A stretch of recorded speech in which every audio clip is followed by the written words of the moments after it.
الحمد للہ رب العالمین والصلاة والسلام علی عبدہ ورسولہ الصادق الامین۔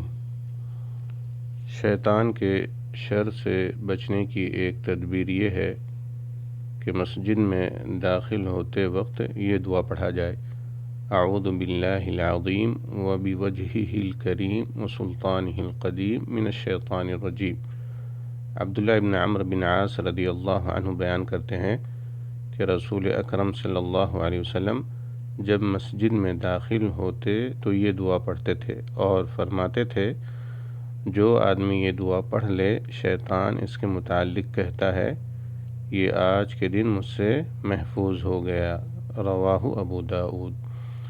شیطان کے شر سے بچنے کی ایک تدبیر یہ ہے کہ صبح سویرے 100 مرتبہ یہ پڑھا جائے: لا الہ الا اللہ وحدہ لا شریک لہ لہ الملک ولہ الحمد وہو علی کل شیء قدیر۔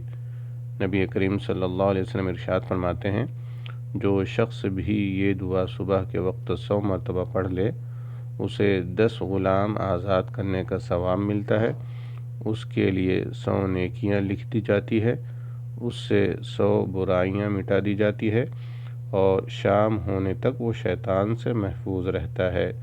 رواہ البخاری و مسلم۔ شیطان کے شر سے بچنے کی ایک تدبیر یہ ہے کہ سونے سے پہلے آیت الکرسی پڑھا جائے۔ حدیث میں آتا ہے: اذا آویت الی فراشک فاقرأ آیت الکرسی لن یزال من اللہ حافظ ولا یقربک شیطان حتی تصبح۔